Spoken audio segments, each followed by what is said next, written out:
పశ్చిమాసియాలో తీవ్ర ఉద్రిక్తతలు కొనసాగుతున్నాయి. హమాస్ అగ్రనేత ఇస్మాయిల్ హనియే హత్యతో యుద్ధ వాతావరణం నెలకొంది. హనియే హత్య వెనుక ఇజ్రాయెల్ హస్తం ఉందని ఇరాన్ ఆరోపిస్తుంది. ప్రతీకారం తప్పదంటూ కూడా హెచ్చరించింది. ఈ నేపథ్యంలో లెబనాన్కు చెందిన హిజ్బుల్లా మిలిటెంట్ గ్రూప్ ఇజ్రాయెల్ పైకి దాదాపు 50 రాకెట్లకు పైగా ప్రయోగించింది.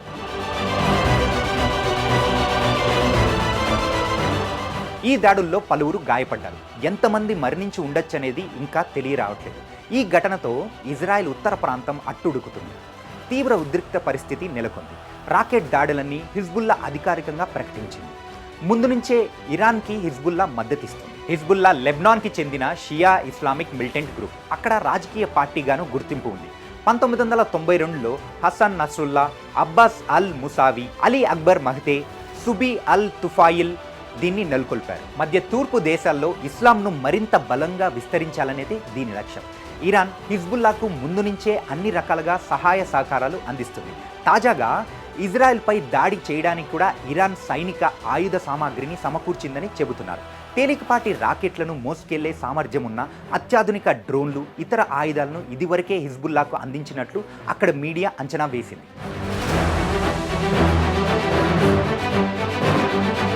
హిజ్బుల్లా రాకెట్ దాడులను ఇజ్రాయెల్ విజయవంతంగా తిప్పికొట్టింది. లెబనాన్పై భారీగా రాకెట్లను సంధించింది. లెబనాన్ భూభాగంపై గల కిఫారా ఖిల్, కేడ్రీ సెస్వరే ప్రాంతాలపై రాకెట్లను ప్రతి దాడిగా దిగింది. ఇజ్రాయెల్ చేసిన దాడుల్లో ఒకరు మరణించారు, 7 మంది గాయపడ్డారు. మరోవైపు ఇజ్రాయెల్కు అమెరికా అండగా నిలుస్తుంది. ఆ దేశానికి జెట్స్, యుద్ధ నౌకలు పంపిస్తుంది.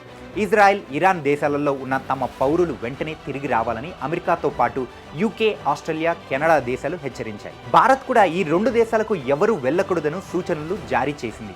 ఇజ్రాయెల్లో ఉన్న ఇండియన్స్ అప్రమత్తంగా ఉండాలని భారత్ ఎంబసీ తెలిపింది. ఇప్పటికే ఆయా దేశాల్లో ఇజ్రాయెల్, ఇరాన్, లెబనాన్ విమాన సర్వీసులు నిలిపివేశాయి.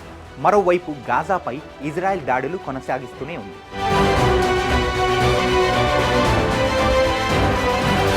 మరోవైపు యామన్ కేంద్రంగా పనిచేస్తున్న హైతీ తిరుగుబాటుదారులు వాణిజ్య నౌకలపై మళ్లీ దాడులు ప్రారంభించారు.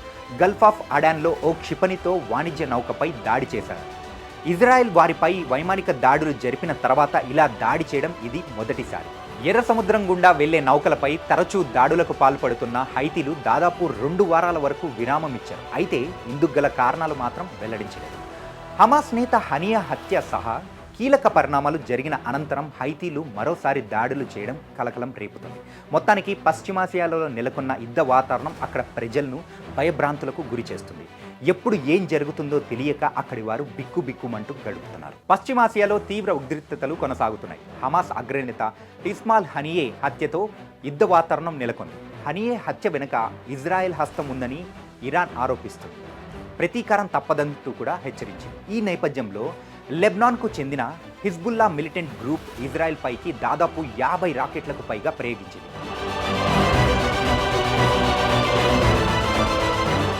ఈ దాడుల్లో పలువురు గాయపడ్డారు. ఎంతమంది మరణించి ఉండొచ్చనేది ఇంకా తెలియరావట్లేదు. ఈ ఘటనతో ఇజ్రాయెల్ ఉత్తర ప్రాంతం అట్టుడుకుతుంది. తీవ్ర ఉద్రిక్త పరిస్థితి నెలకొంది. రాకెట్ దాడులన్నీ హిజ్బుల్లా అధికారికంగా ప్రకటించింది. ముందు నుంచే ఇరాన్కి హిజ్బుల్లా మద్దతిస్తుంది. హిజ్బుల్లా లెబనాన్కి చెందిన షియా ఇస్లామిక్ మిలిటెంట్ గ్రూప్. అక్కడ రాజకీయ పార్టీగాను గుర్తింపు ఉంది. 1992లో హసన్ నస్రుల్లా, అబ్బాస్ అల్ ముసావి, అలీ అక్బర్ మహ్దే, సుబీ అల్ తుఫాయిల్ దీన్ని నెలకొల్పారు. మధ్య తూర్పు దేశాల్లో ఇస్లాంను మరింత బలంగా విస్తరించాలనేది దీని లక్ష్యం. ఇరాన్ హిజ్బుల్లాకు ముందు నుంచే అన్ని రకాలుగా సహాయ సహకారాలు అందిస్తుంది. తాజాగా ఇజ్రాయెల్పై దాడి చేయడానికి కూడా ఇరాన్ సైనిక ఆయుధ సామాగ్రిని సమకూర్చిందని చెబుతున్నారు. తేలికపాటి రాకెట్లను మోసుకెళ్లే సామర్థ్యం ఉన్న అత్యాధునిక డ్రోన్లు, ఇతర ఆయుధాలను ఇదివరకే హిజ్బుల్లాకు అందించినట్లు అక్కడ మీడియా అంచనా వేసింది.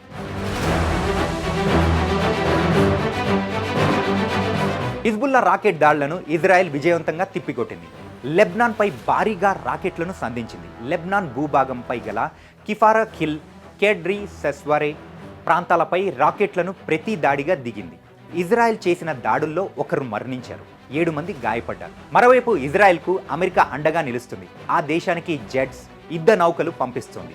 ఇజ్రాయెల్, ఇరాన్ దేశాలలో ఉన్న తమ పౌరులు వెంటనే తిరిగి రావాలని అమెరికాతో పాటు యూకే, ఆస్ట్రేలియా, కెనడా దేశాలు హెచ్చరించాయి. భారత్ కూడా ఈ 2 దేశాలకు ఎవరూ వెళ్లకూడదని సూచనలు జారీ చేసింది.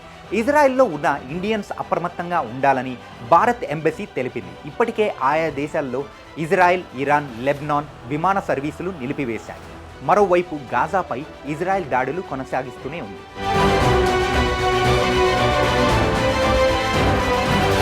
మరోవైపు యామన్ కేంద్రంగా పనిచేస్తున్న హైతీ తిరుగుబాటుదారులు వాణిజ్య నౌకలపై మళ్లీ దాడులు ప్రారంభించారు. గల్ఫ్ ఆఫ్ అడాన్లో ఓ క్షిపణితో వాణిజ్య నౌకపై దాడి చేశారు. ఇజ్రాయెల్ వారిపై వైమానిక దాడులు జరిపిన తర్వాత ఇలా దాడి చేయడం ఇది మొదటిసారి. ఎర్ర సముద్రం గుండా వెళ్లే నౌకలపై తరచూ దాడులకు పాల్పడుతున్న హైతీలు దాదాపు 2 వారాల వరకు విరామం ఇచ్చారు. అయితే ఇందుకు గల కారణాలు మాత్రం వెల్లడించలేదు.